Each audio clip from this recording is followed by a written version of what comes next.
It's early in the morning on October 29th, 2018. 189 tired passengers have boarded the Lion Air Flight 610.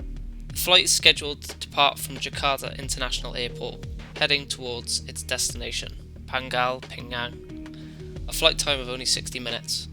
Just seconds after takeoff, the captain's stick shaker starts violently shaking, causing panic and confusion in the cockpit. Meanwhile, the 189 passengers behind, blissfully unaware, are simply looking forward to arriving at their destination. Minutes into the flight, it was obvious this was not going to be a normal flight for all on board, as the crew struggled to control the multi-million-pound jet. Unfortunately, for all on board, their fate was already decided, and just 13 minutes after takeoff, Flight 610 sadly plunged into the Java Sea, killing all on board instantly. Join us as we investigate the deadliest Boeing 737 MAX accident to date and explore the crash of Lion Air's Flight 610. Hello listeners, welcome to the Flight Files. My name is Tom, and I'm joined today by my co-host Dan. Hi, how's everyone doing? Yeah, my name is Tom, and yeah, like I said, me and Dan today are going to be looking to uncover technical failures, the human errors, and possibly regulatory lapses behind the unfortunate fate of Lion Air 610. Yeah, so like you said in the intro, the 737 MAX is quite a controversial topic at the moment, and we'll get more into that later.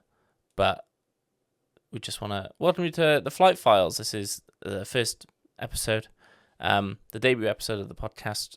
Myself and Tom are aviation enthusiasts. We're not pilots, so take everything that we say with a bit of, a bit of lax. Give us a bit, a bit of understanding. We're just enthusiasts. We're not actual pilots or anything to do with aviation. But just to give a structure of how the podcast is going to work, every week we'll have a different host. So this week it's Tom, next week it'll be me, and we'll alternate and bring different flights that are interesting to you to listen to. And the aim is for either of us to not know what the flight is, so we can ask questions and speculate and see if we can figure out what's going on with the flight. But I'll let you take it away, Tom, to give a bit of background on Lion Air 610. Yeah, no problem. So, Lion Air. If you don't know, they are based in Jakarta, Indonesia. Now, I'm sort of pretty good at geography, I would say, but I wasn't quite aware of how big Indonesia is. Just so if anyone doesn't know, Indonesia is quite a large country or group of islands in the South Asia. Well, sorry, it is in Southeast Asia, I believe, between the Indian and Pacific Oceans. And quite a surprise to me, it consists of over 17,000 islands. I don't know if you knew that, Dan. I didn't. That's a lot of separated land to call a country. Yeah, and just as a reference, from the UK, it would take you about 16, 17 hours to get there with a short stopover. So it's pretty far away. Yeah, so one of the longer flights in the world. Yeah, definitely. Lion Air themselves, they're the country's largest privately run airline, and the second largest low-cost airline in Southeast Asia. So they're the sort of Ryanair of Indonesia, if you would. Okay. So yeah, they operate these flights multiple times a day, different areas. And the 737 MAX at the time of the incident had about 800 hours in service. So it was brand new, delivered only a couple months previous. 895 hours in service, exactly. And it had done 443 cycles, so cycle is a takeoff and a landing. So it was, yeah, very, very new plane. Not much technically wrong with it, but we'll obviously find out in a bit. Yeah, at the time was a quite advanced aircraft, would you say? Yeah, 100%. So the if you've ever flown any sort of short haul flights before, you've probably been on a 737 or an A320. But essentially, what happened is Airbus obviously wanted to improve efficiency of their aircraft and get more people on using less fuel. So they came up with a new proposal, a new aircraft, which was the Neo, Yeah. and sort of started taking lots of orders from American airlines, which Boeing didn't like the sound of. So they needed to, as most companies do, put a competitor in. So they came up with this MAX aircraft, but as the aviation industry is so regulated and so sort of strict, they wanted to do this without spending too much money, doing it as easily as they could. Yeah. Which we're going to find out has sort of grim consequences at the end of it. Yeah. There's a very big difference between Airbus and Boeing. Airbus being I'm pretty sure wholly owned by government agencies around Europe, and Boeing obviously being a private company and having quite a rich history. Initially, with the phrase "if it ain't Boeing, I ain't going," being like super popular, but now I think it's starting to feel like the opposite is a bit true. Although, like, aviation is it's the safest form of transport, and 99% of the planes in the air are safe, including all the Boeing planes. This is just an unfortunate series of events over the years, and including now. Yeah, 100%.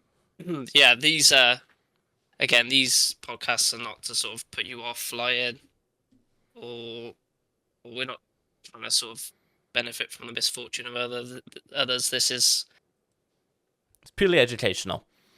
Yeah, educational. We're just interested in what went on, sort of analysing the facts and Yeah, it's really interesting to just see like what comes of these incidents, because not all of them have fatalities. Like, some of them just have crashes and everyone survives, but the learnings and the regulations that come into place because of these incidents are really interesting, and it's one of the only like mutually agreed regulated forms of transport in the world.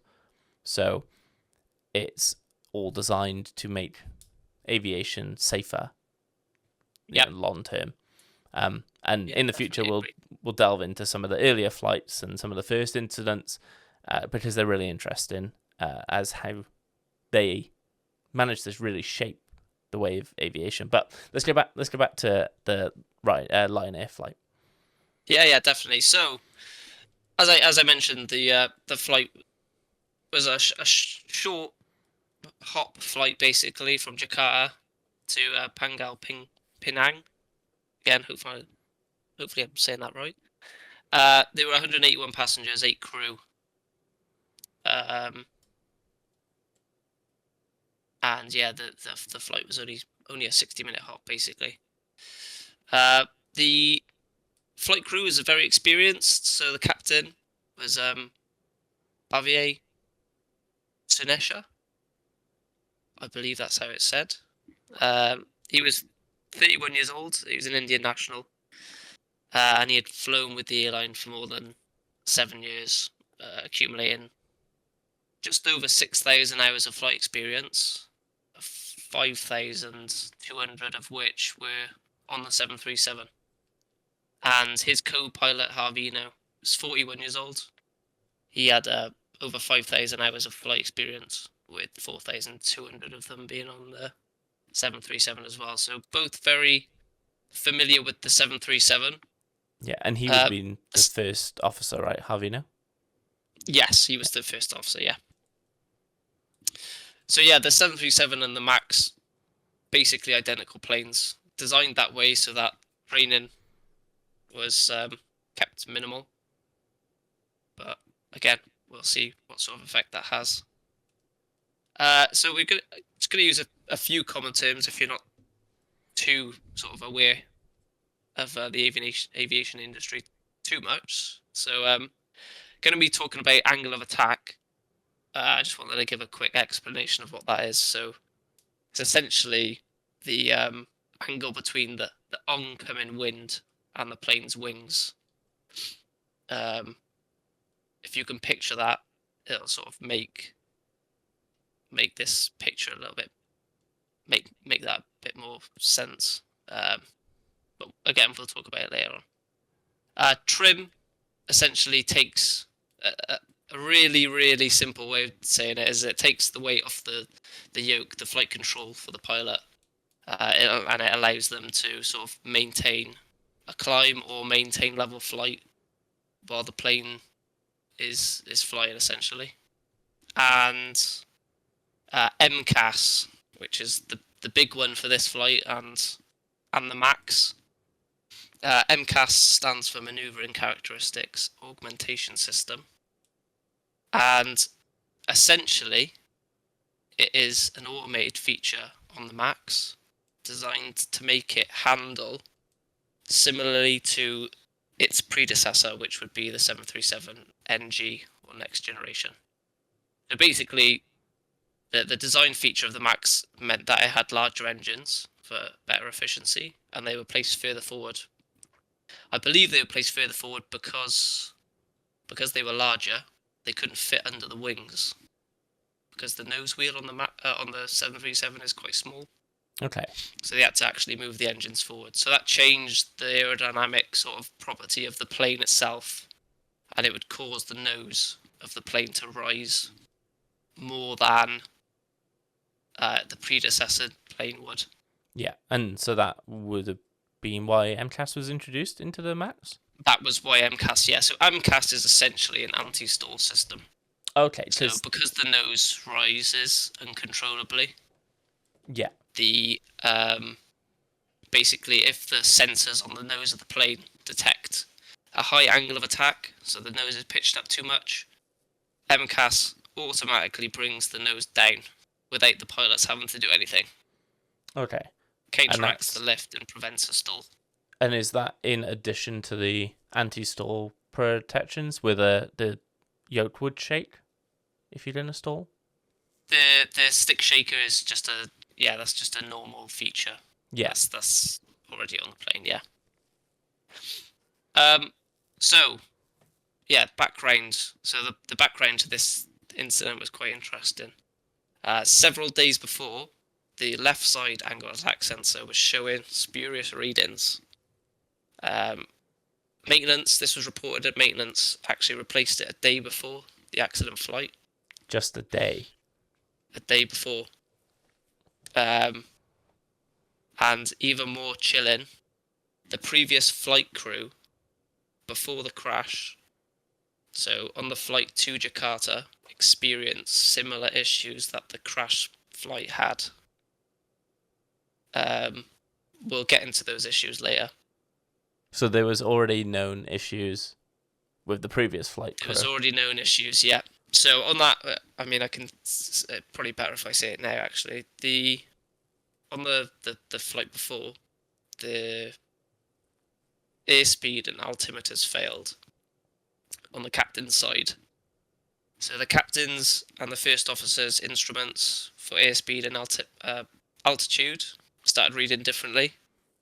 This caused the captain's stick shaker to go off because the plane thought that it was stalling. Okay. It didn't know its airspeed and it didn't know how high it was. So because of the takeoff, because it was just after takeoff, the plane thought it was stalling. So MCAS, to prevent this, started pitching the nose of the aircraft down without the pilots doing it, and this obviously caused a dive. Luckily, though, on the previous flight, they had a third pilot in the jump seat, so just behind the two pilots. He was just hitching a ride, and he noticed the trim wheel, which is the big wheel in between both seats. If you're familiar with a cockpit, you'll know what I'm talking about. It was spinning. It's a big motorized wheel, and it spins Yeah. when the aircraft is being trimmed. So he noticed that this was spinning without the pilots doing anything. So he knew that the aircraft was pitching itself down rather than the pilots. So so basically, was there any reason why the third pilot was in the cockpit, or was it just a normal jump seat? I think he was just jump seating, yeah, from what I read, yeah. Because this was quite a fairly recent flight, 6 years ago now.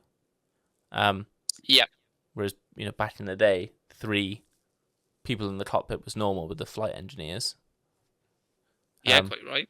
So just wondering until they were replaced. Yeah, just wondering if there was any reason why they were there other than just jump seating. I believe he was just hitching a ride back to maybe his base airport or So this event happens. Fortunately, the crew of this flight took actions to follow a runaway stabilizer checklist, and they set the auto trim switches to cut out. This basically disabled the plane from trimming itself automatically, and they didn't nosedive anymore. Interestingly, though, 2 interesting facts here, which are quite chilling again. The pilot monitoring, so the one on the radios, actually issued a pan call to ATC for these problems. They're not an emergency, but one below. Okay. And they kept flying to Jakarta with the faulty sensors on the one side. The issues were reported to maintenance, but the captain said nothing about the stabilizer control problems. He only said that they had angle of attack and airspeed problems. He didn't mention anything about the plane nose diving. So I just wanted to know what your thought on that is.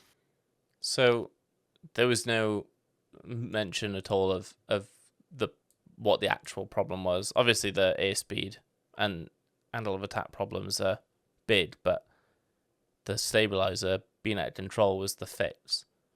That doesn't seem very good. No. So I have no idea why he didn't mention the fact that the plane tried nosediving itself multiple times. I mean, possibly because they fixed it with the auto trim, but yeah, maybe they sort of linked some of the issues together and assumed that the trim doing its thing wasn't like the actual issue. Yeah, obviously it was the issue, but yeah, it's quite interesting though. So this leads to this MCAS being a sort of hidden danger in the MAX. Yeah, and this hidden is just even more purely sensors. That is. Yeah, this is sensors and software. On. Yeah.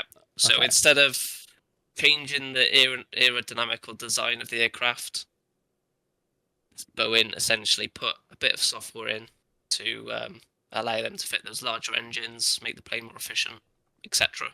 Right. This wasn't. This didn't need regulatory sort of intervention, big approvals, I didn't think. I see. Which is why it was sort of snuck under the mat. Is that why there was no... the mat for pilots as well? Yeah, I was going to say, is that why there was no training? Because you mentioned earlier that there was no need to be, like, retrained. No need at all. Right. So that doesn't seem great for Boeing. No, it's a lot of sort of, I don't know if you've heard of the Swiss cheese effect. Sort of a lot of holes in the Swiss cheese lining up. Each of these, if you picture a block of Swiss cheese, some slices, all the holes in it, once they line up, that end sort of result, that hole, all those cheeses lined up, you get a bad incident. Yeah. So, we'll head on to the actual incident now. So, as I said, it was a morning flight. The plane was full. It was at full capacity. It had 189 of 189 people on board. And yeah, taxi to the runway. Everything's normal. Takeoff. Everything normal. But as soon as they actually lift off the ground, a few seconds later, the captain's stick shaker goes off again, as it did in the previous flight. Obviously, this is totally unexpected to the flight crew. It's not something they deal with every day. So you would have had some sort of shock factor, I imagine. Yeah. I would definitely be shocked. But they are trained for this. Trained to handle these situations, sort of fault finds. They've got, one pilot does one thing, the other does the other. Yeah, both have separate roles. Yeah. Crew resource management, that was the word. So they're trained to handle these situations. So, yeah. The captain's stick shaker is going, so his yoke in front of him is vibrating violently as he's trying to control the plane. Obviously, a bit of panic in the cockpit. So, again, this angle of attack sensor, the same one on the captain's side, is faulty. It's showing spurious readings between the captains and the first officers. And the plane again thinks it's in a stall. So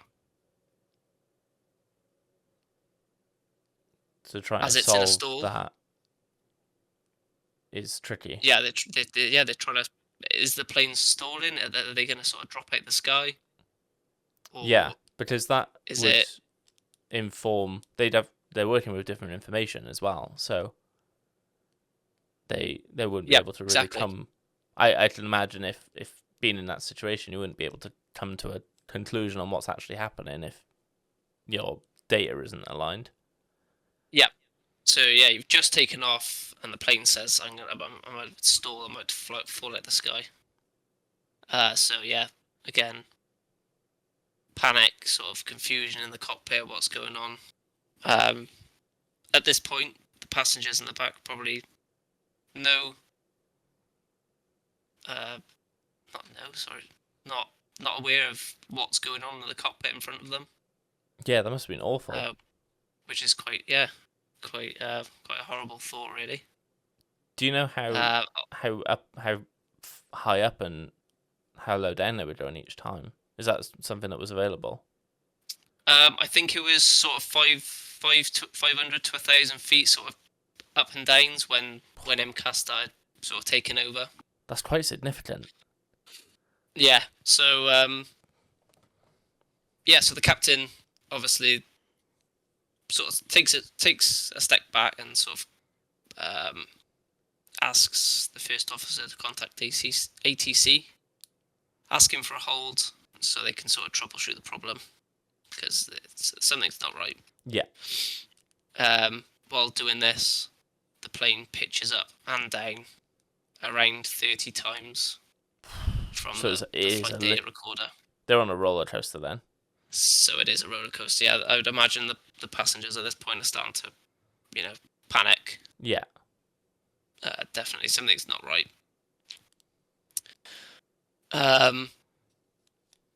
Again,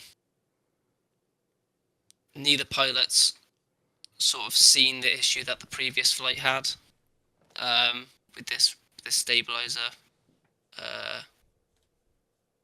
Neither sort of thought to stop the trimming, so they would have, because the plane was pitching down, they would have tried obviously pulling back on their yoke to get the nose up. Yeah. But as they did this, the shaker would. That's what your instinct would be if the shaker was going off. Yeah. So if the shaker was going off, you would. Well, actually, to be fair, in a stall situation, you would push the nose down to gain some speed. That's what MCAS is doing. So MCAS would be pushing the nose down to try and gain some some speed. Right. But obviously the pilots want to counteract this by putting the aircraft up because they don't want it to go into the ocean. So that's where this sort of badly made system has a negative impact.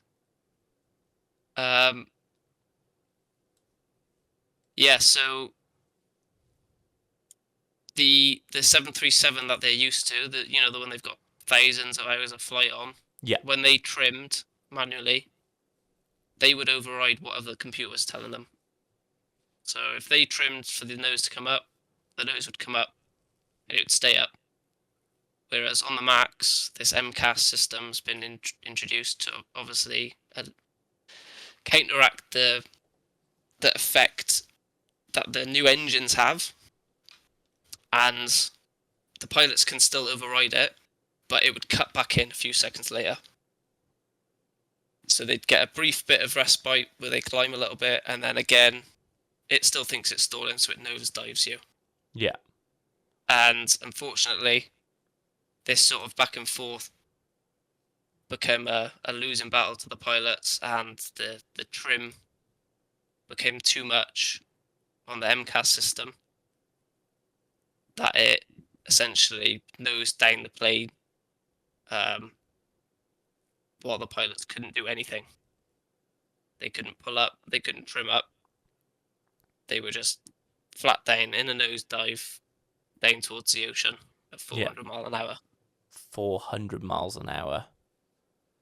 So yeah, 13 minutes into the flight after takeoff, they nosedived into the sea, killing everyone on board instantly. 6:30 in the morning. ATC lost contact with the flight.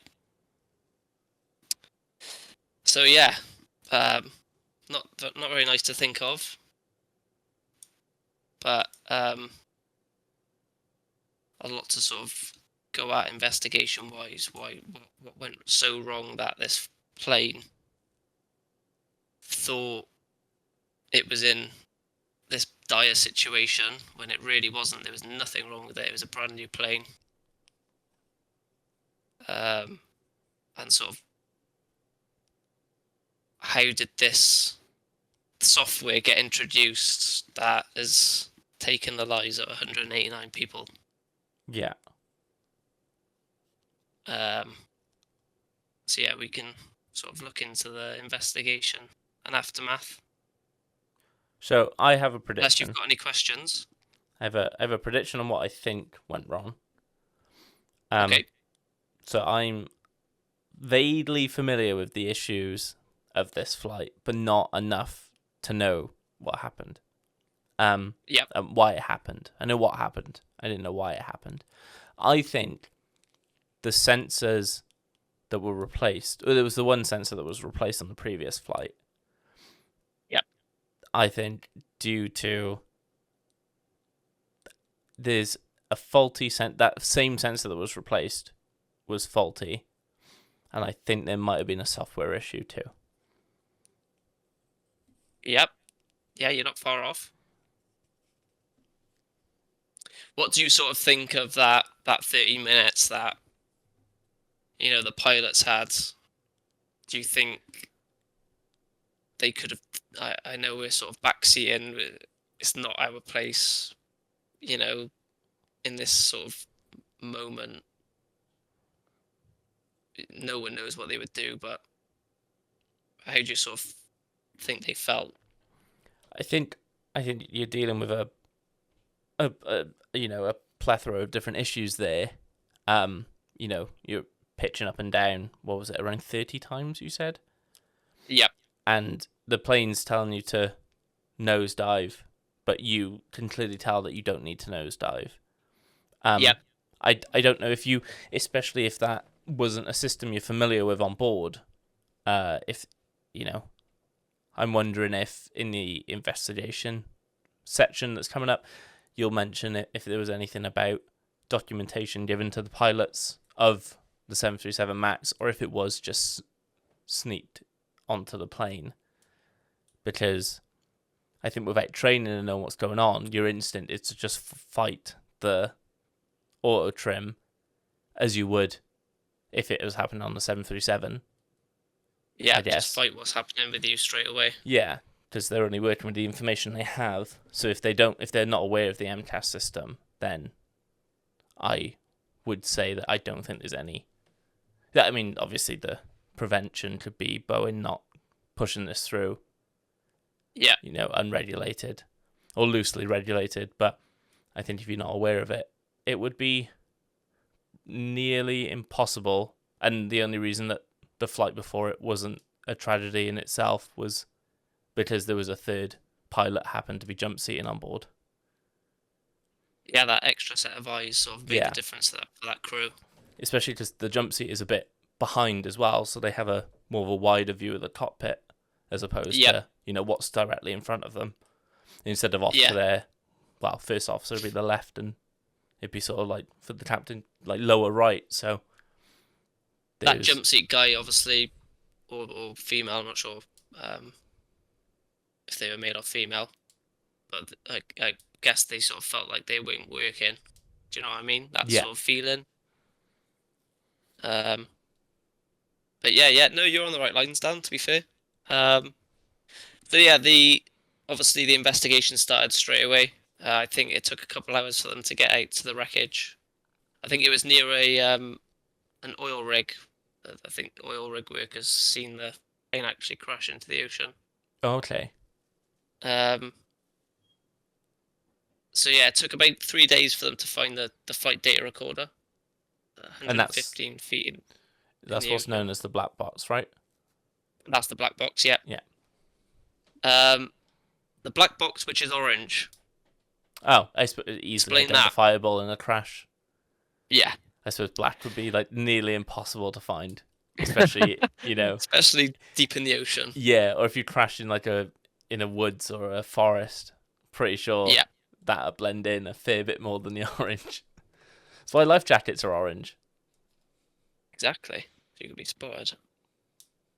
So yeah, they managed to find out, which is huge for investigations, and that the data they found had the previous 18, the previous 18 flights and the incident flight are all recorded on it, and the data that it collects is sort of 1,800 parameters from the plane's sensors. So you can imagine how much information that box gives investigators. Yeah. It's absolutely massive. So it's why it's crucial to find it. Yeah, definitely.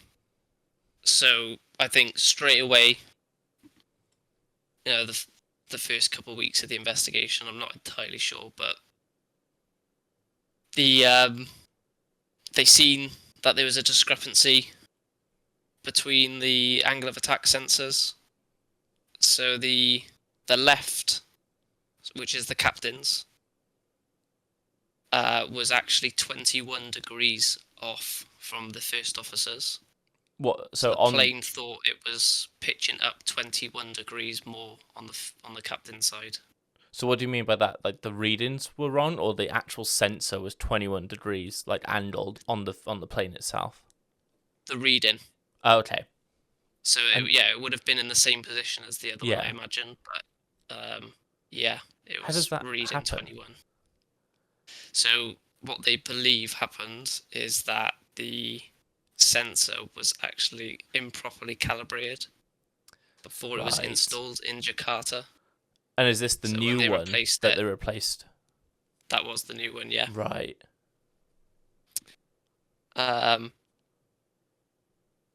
So yeah, another bit of cheese in the whole Swiss cheese mythology. But there were other factors that come into play. The MCAS itself had several flaws. So they'd actually had a single point of failure, which is extremely uncommon for aviation. There's always redundancies. What's known as redundancy, yeah.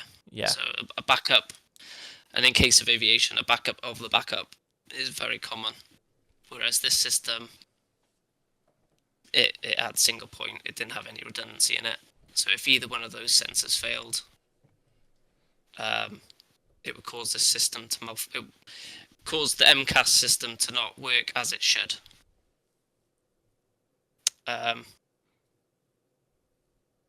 So there is a reason why it didn't have redundancy, we believe, is because Boeing said that it wasn't important enough to have redundancy, and this might be due to the fact that it would require approval from the FAA if it was deemed to be such a critical system. Yeah. The tape they would have to go through would be much more than them just saying that it's just this basic system that only prevents this from happening. Yeah, and they would have to train the pilots as well. Yeah, they would have to train pilots. It would cost them a lot more money, a lot more effort. So there's that. I think that's quite a big point, the single point failure. Yeah. As you've mentioned, the pilots weren't fully informed about MCAS. Oh, so that was it. They weren't told fully about what it was. Yeah. So yeah, this system was sort of snuck in under the radar. Not really trained on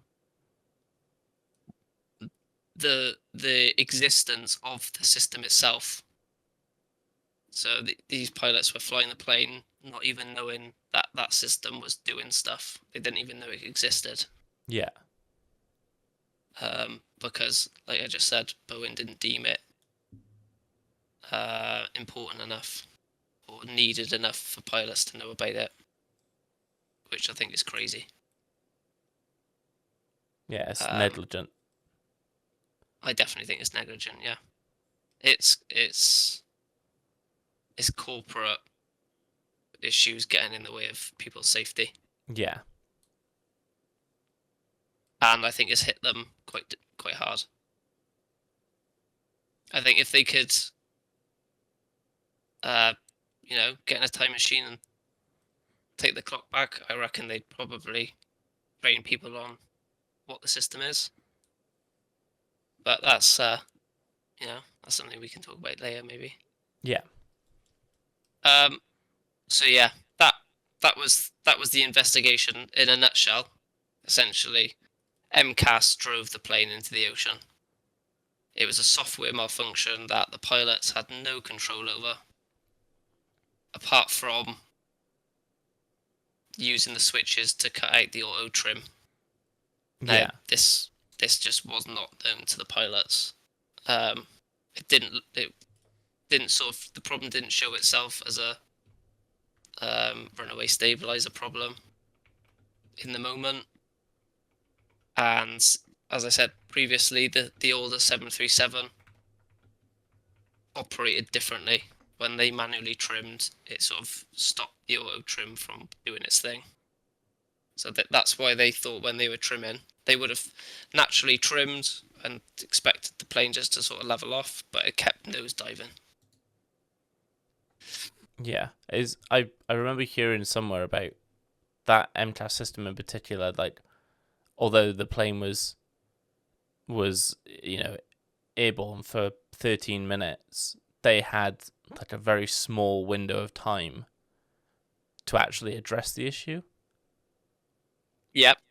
So it's I can't remember what the exact number was, but less than like a minute, I'm pretty sure, is what I remember hearing, which is an insane amount of time to address a pretty critical issue.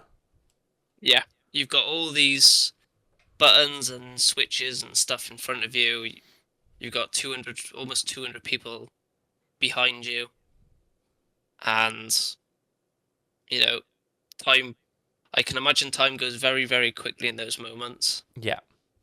Trying to juggle all those things, and yeah, I think that's when the training and all that comes into play.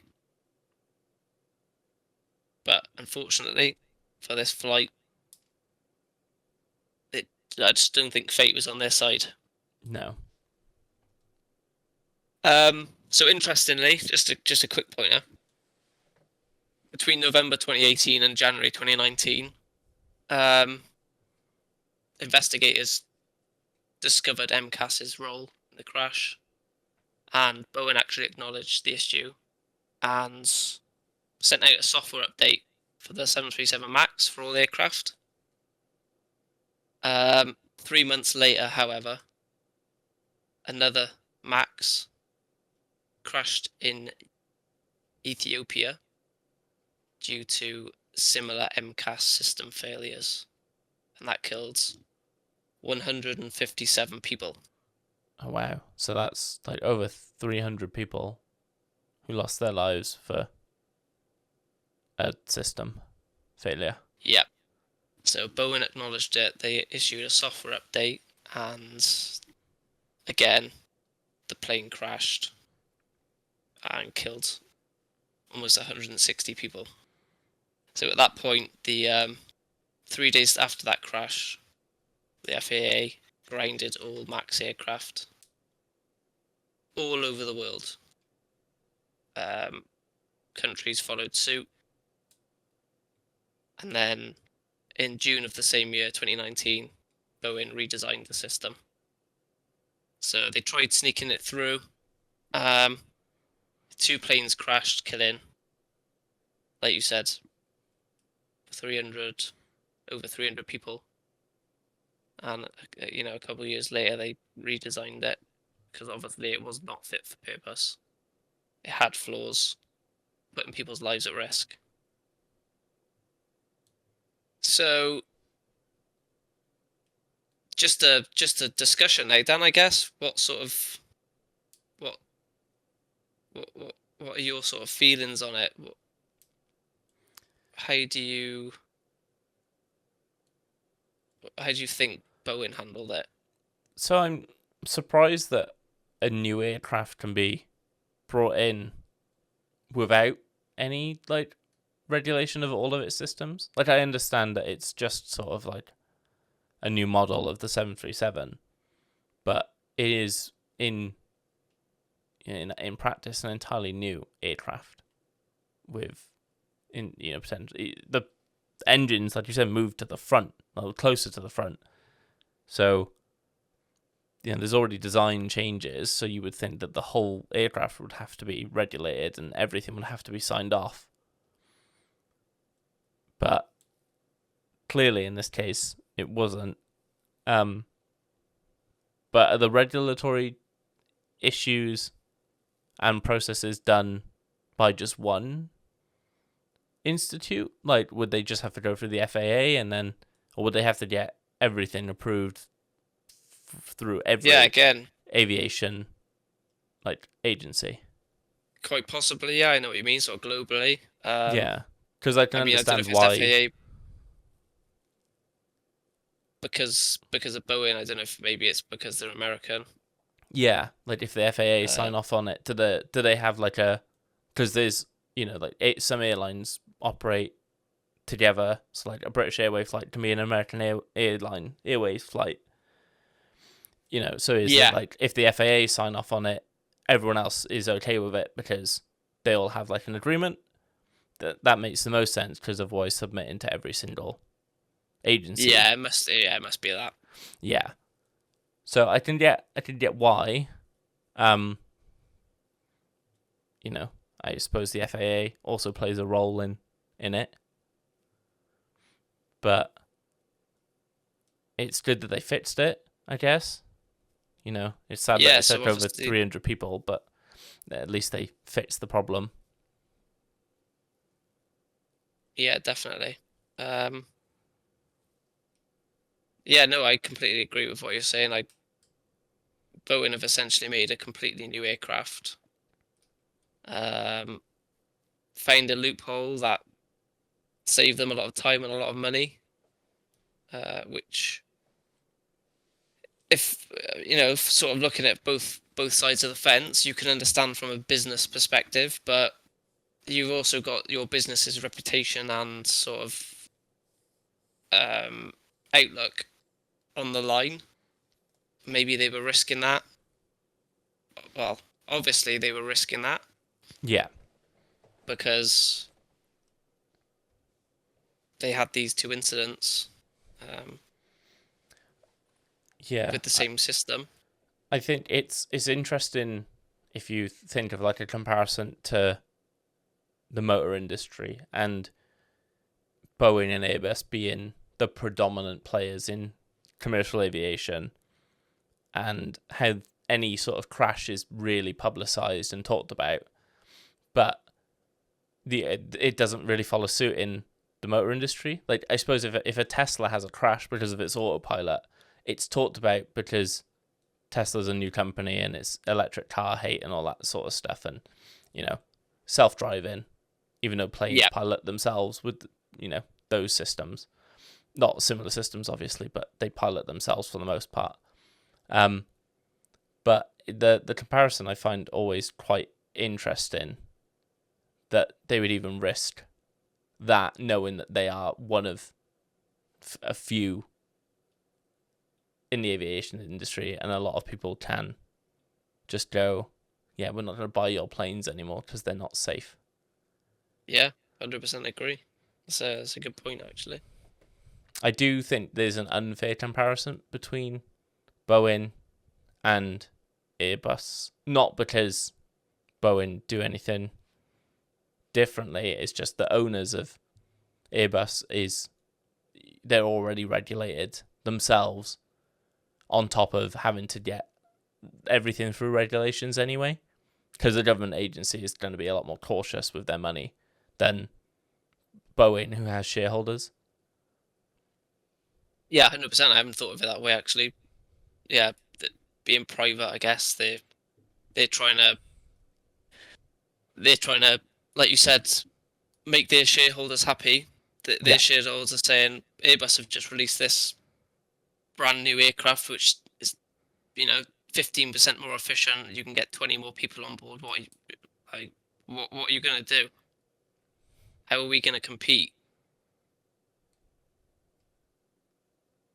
Yeah, it's tricky. It's, the value of a company versus the value of the lives on board. And, it was those two incidents, the only two incidents from the MCAS systems. That took lives, I believe, yes. Yeah, okay. So, you have two incidents that caused those entire planes to be grounded for however long. And it's not really worth the gamble. So, no. I'm not sure if they've learned, because recent news would say otherwise. Exactly, yeah. But it's really interesting seeing the differences between how Airbus operate, and to my knowledge, Airbus haven't had a system like this that has caused tragedies like this. But I suppose doing research on a bunch of these flights that we'll cover, we might stumble across something. Yeah, quite possibly, yeah. Yeah, like you said, the recent events of the MAX again, bringing it further into the spotlight. Is this it, or is there more? You'd hope there's not more. Yeah. Like what else are they trying to sneak through that they only happened to discover that some of the bolts, was it, that were in the wrong position on some of the planes? Like what else is there that is just, it's not a big system, so it's fine. Like, we don't need to retrain pilots. Is it, will there be another MCAS situation? That what if? Yeah. That might put a few people off, definitely. Yeah. But to reiterate, if you've made it all the way to the end, aviation is the safest form of transport. Like, you are more likely to have an incident in the car on the way to the airport than you are on the plane. So don't be fearful about getting on that flight to your next holiday. Definitely. It's absolutely the safest method of transportation, and if you do see that you're flying on a Boeing, like, don't panic. It is likely, it is not even, it's more than almost guaranteed that plane will be absolutely fine. Yeah, definitely. Again, this was a chain of events that all linked up perfectly, that unfortunately ended up in tragic loss of people's lives. You know, if any one of those incidents, any one of those events sort of hadn't happened, the sensor had been calibrated, for example, that would have stopped there, and everything would have been sort of normal.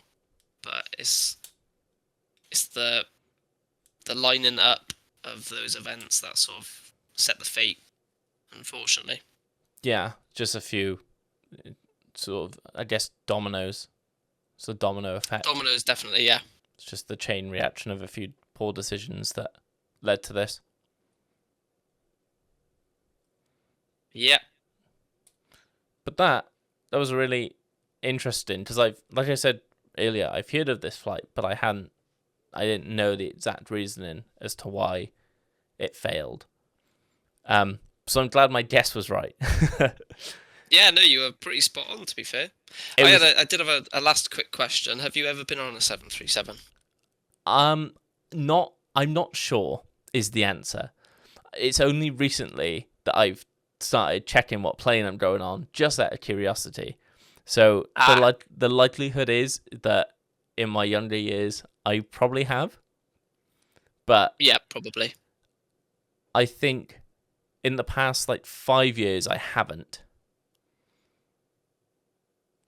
So I think it's all been Airbus. Oh, Team Airbus. It depends. Are you Team Airbus or are you Team Boeing? I do like an Airbus, to be honest.